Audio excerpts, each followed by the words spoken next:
Friends, welcome back to Sunita ಜಗತ್ತು. Friends, ಇವತ್ತಿನ ವಿಡಿಯೋದಲ್ಲಿ ಹೀರೆಕಾಯಿ ಚಟ್ನಿ ಮಾಡೋದು ಹೇಗೆ ಅಂತ ನೋಡೋಣ. ಪ್ರತಿದಿನ ಸಾಂಬಾರು ಸಾರು ಮಾಡಿ ಬೇಜಾರಾಗಿ ಅಥವಾ ತಿನ್ನೋಕ್ಕೆ ಬೇಜಾರಾಗಿದ್ದರೆ ಈ ರೀತಿಯಾಗಿ ಸಿಂಪಲ್ಲಾಗಿ ಆರೋಗ್ಯಕರವಾಗಿರುವಂಥ ಈ ಹೀರೆಕಾಯಿ ಚಟ್ನಿನ ಒಂದ್ಸರಿ ಟ್ರೈ ಮಾಡಿ. ತುಂಬಾ ಕ್ವಿಕ್ಕಾಗಿ ಮಾಡ್ಕೋಬೋದು, ತುಂಬ ಈಸಿಯಾಗೂ ಇದೆ.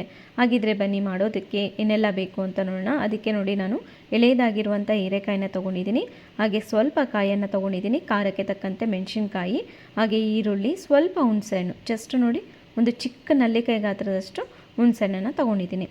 ಹಾಗೆ ಸ್ವಲ್ಪ ಕೊತ್ತಂಬರಿಯನ್ನು ತೊಗೊಂಡಿದ್ದೀನಿ. ಸ್ವಲ್ಪ ಬೆಳ್ಳುಳ್ಳಿಯನ್ನು ಒಂದೆರಡು ಗಡ್ಡೆ ಬೆಳ್ಳುಳ್ಳಿ ಬಿಡಿಸ್ಕೊಂಡು ತೊಗೊಂಡಿದ್ದೀನಿ. ಹಾಗೆ ಸ್ವಲ್ಪ ಉಪ್ಪು, ಜೀರಿಗೆ, ಇಷ್ಟಿದ್ರೆ ಸಿಂಪಲಾಗಿ ಒಂದು ಚಟ್ನಿಯನ್ನು ರೆಡಿ ಮಾಡ್ಕೊಂಬಿಡ್ಬೋದು. ಹಾಗಿದ್ರೆ ಬನ್ನಿ ಮಾಡೋದಕ್ಕೆ. ಫಸ್ಟ್ ಹೀರೆಕಾಯಿನ ಈ ರೀತಿ ಮೇಲ್ಗಡೆ ಏನು ಸಿಪ್ಪೆ ಇದೆ ಅಲ್ವಾ, ಅದನ್ನು ತೆಗಿಬೇಕಾಗುತ್ತೆ. ತುಂಬ ಸಿಪ್ಪೆಯನ್ನು ತೆಗಿಯೋ ಅವಶ್ಯಕತೆ ಇಲ್ಲ. ಜಸ್ಟ್ ಲೈಟಾಗಿ ಈ ರೀತಿ ಮೇಲಿರುವಂಥ ಸಿಪ್ಪೆನ ತೆಗೆದ್ರೆ ಸಾಕಾಗುತ್ತೆ. ಆ ಲೈಟಾಗಿರುತ್ತಲ್ವ, ಅದನ್ನು ಮಾತ್ರ ತೆಗೆದ್ರೆ ಸಾಕು. ತುಂಬ ಆಳಕ್ಕೆ ತೆಗೆಯುವಂಥ ಅವಶ್ಯಕತೆ ಇಲ್ಲ. ಅದೇ ರೀತಿ ನಾನು 2 ಹೀರೆಕಾಯಿದ ಸಿಪ್ಪೆಯನ್ನು ತೆಗೆದುಬಿಟ್ಟು ನೋಡಿ, ಸಿಪ್ಪೆ ಏನಿದೆ ಅಲ್ವ, ಇದನ್ನು ಯೂಸ್ ಮಾಡಿಕೊಂಡು ಸಹ ನಾವು ಚಟ್ನಿಯನ್ನು ಮಾಡ್ಕೋಬೋದು. ಅದನ್ನು ಸಹ ಮಾಡೋದನ್ನು ಯಾವತ್ತಾದರೂ ಮಾಡಿದ ದಿನ ನಾನು ನಿಮಗೆ ವಿಡಿಯೋನ ಪೋಸ್ಟ್ ಮಾಡ್ತೀನಿ, ಅದನ್ನು ಸಹ ನೋಡ್ಕೋಬೋದು.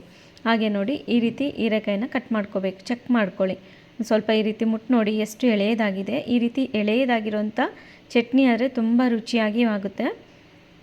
ಒಂದು ಪೀಸ್ ಕಟ್ ಮಾಡಿದ ತಕ್ಷಣ ಅದನ್ನು ಟೇಸ್ಟ್ ಮಾಡಿ ನೋಡಿ. ಕಹಿ ಇದ್ದರೆ ಅದು ಯೂಸ್ ಮಾಡಲಿಕ್ಕೆ ಆಗೋದಿಲ್ಲ, ಹಾಗಾಗಿ ಟೇಸ್ಟ್ ಮಾಡ್ಕೋಬೇಕಾಗುತ್ತೆ. ಪ್ರತಿಯೊಂದು ಹೀರೆಕಾಯಿನೂ ಒಂದೇ ರೀತಿ ಇರೋದಿಲ್ಲ, ಒಂದೊಂದು ಕಹಿಯಾಗಿರುತ್ತೆ.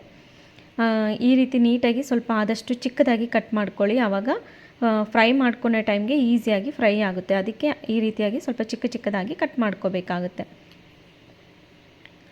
ನೋಡಿ, ಈ ರೀತಿ ಕಟ್ ಮಾಡ್ಕೊಂಡಿದ್ದೀನಿ. ಇವಾಗ ಇದನ್ನು ಫ್ರೈ ಮಾಡ್ಕೋಬೇಕಾಗುತ್ತೆ. ಅದಕ್ಕೆ ಒಂದು ಬಾಣಲೆನ ಇಟ್ಬಿಟ್ಟು 1-2 ಸ್ಪೂನಷ್ಟು ಎಣ್ಣೆ ಹಾಕ್ಕೊಂಡಿದ್ದೀನಿ.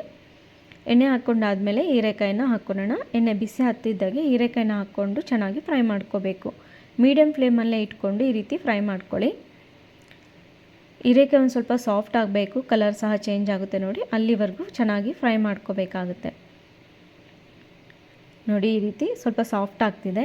ಇವಾಗ ಇದರಲ್ಲೇ ನಾವು ಇನ್ನೊಂದು ಸ್ವಲ್ಪ ಇಂಗ್ರೀಡಿಯೆಂಟ್ಸ್ನ ಸೇರಿಸ್ಕೊಳ್ಳೋಣ. ಖಾರಕ್ಕೆ ಎಷ್ಟು ಬೇಕಷ್ಟು ನೋಡಿಕೊಂಡು ಮೆಣಸಿನ್ಕಾಯಿನ ಸೇರಿಸ್ಕೊಳ್ಳಿ. ಒಂದು ದೊಡ್ಡ ಸೈಜಲ್ಲಿರೋಂಥ ಈರುಳ್ಳಿಯನ್ನು ಹಾಕ್ಕೊಂಡಿದ್ದೀನಿ. ಹಾಗೆ ಸ್ವಲ್ಪ ಬೆಳ್ಳುಳ್ಳಿಯನ್ನು ಹಾಕ್ಕೊಂಡಿದ್ದೀನಿ. 1-2 ಗಡ್ಡೆ ಬೆಳ್ಳುಳ್ಳಿ ಬೇಕಾಗುತ್ತೆ. ಬೆಳ್ಳುಳ್ಳಿ ಇದ್ದಷ್ಟು ಈ ಚಟ್ನಿಯ ರುಚಿ ತುಂಬಾ ಟೇಸ್ಟಿಯಾಗಿ ಬರುತ್ತೆ, ಫ್ಲೇವರ್ಫುಲ್ಲಾಗಿ ಬರುತ್ತೆ. ಹಾಗಾಗಿ ಬೆಳ್ಳುಳ್ಳಿಯನ್ನು ಸ್ವಲ್ಪ 1-2 ಗಡ್ಡೆ ಅಷ್ಟು ಸೇರಿಸ್ಕೊಂಡಿದ್ದೀನಿ. ಇದನ್ನೆಲ್ಲ ಚೆನ್ನಾಗಿ ಫ್ರೈ ಮಾಡ್ಕೋಬೇಕು. ಈರುಳ್ಳಿನೂ ಸಹ ಸ್ವಲ್ಪ ಸಾಫ್ಟ್ ಆಗಬೇಕು. ಹಾಗೆ ಅದೇನು ಮೆಣಸಿನ್ಕಾಯಿ ಹಾಕ್ಕೊಂಡಿರ್ತೀವಲ್ವ, ಅದೊಂದು ಸ್ವಲ್ಪ ಫ್ರೈ ಆಗಬೇಕು. ಹಸಿ ಸ್ಮೆಲ್ ಹೋಗಬೇಕು ಮೆಣಸಿನ್ಕಾಯ್ದು, ಅಲ್ಲಿವರೆಗೂ ಚೆನ್ನಾಗಿ ಫ್ರೈ ಮಾಡ್ಕೋಬೇಕಾಗುತ್ತೆ.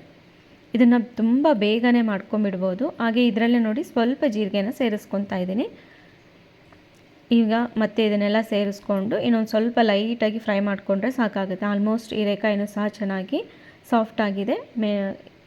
ಈರುಳ್ಳಿ ಮೆಣಸಿನ್ಕಾಯಿನೂ ಸಹ ಸಾಫ್ಟ್ ಆಗ್ತಾ ಇದೆ ನೋಡಿ. ಆಲ್ಮೋಸ್ಟ್ ಇದೆಲ್ಲ ಚೆನ್ನಾಗಿ ಸಾಫ್ಟ್ ಆಗಿದೆ. ಈ ಟೈಮಲ್ಲಿ ಚೆಕ್ ಮಾಡ್ಕೊಂಡು ನೋಡಿ ಹೀರೆಕಾಯಿ ಎಷ್ಟು ಸಾಫ್ಟ್ ಆಗಿದೆ ಅಂತ.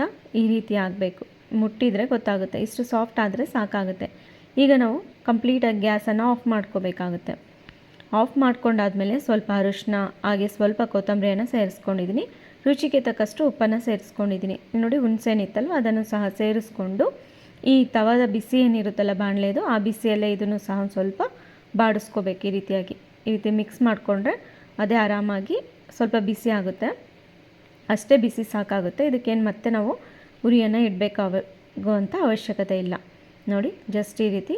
ಇವಾಗ ಇದು ಕಂಪ್ಲೀಟಾಗಿ ಪೂರ್ತಿಯಾಗಿ ತಣ್ಣಗಾಗಬೇಕು. ಅಷ್ಟರಲ್ಲಿ ಒಂದು ಮಿಕ್ಸಿ ಜಾರನ್ನು ತೊಗೊಂಡು ಈ ರೀತಿ ಕೊಬ್ಬರಿ ಏನಿದೆ ಅಲ್ವ, ಅದನ್ನು ರುಬ್ಕೋಬೇಕಾಗುತ್ತೆ. ನಾವಿವತ್ತು ಕಾಯಿ ತುರಿಯನ್ನು ತೊಗೊಂಡಿಲ್ಲ, ಹಾಗಾಗಿ ನಾನಿಲ್ಲಿ ಫಸ್ಟೇ ಇದನ್ನು ಹಾಕ್ಕೊಂಡು ಈ ರೀತಿ ರುಬ್ಕೊಂಡಿದ್ದೀನಿ.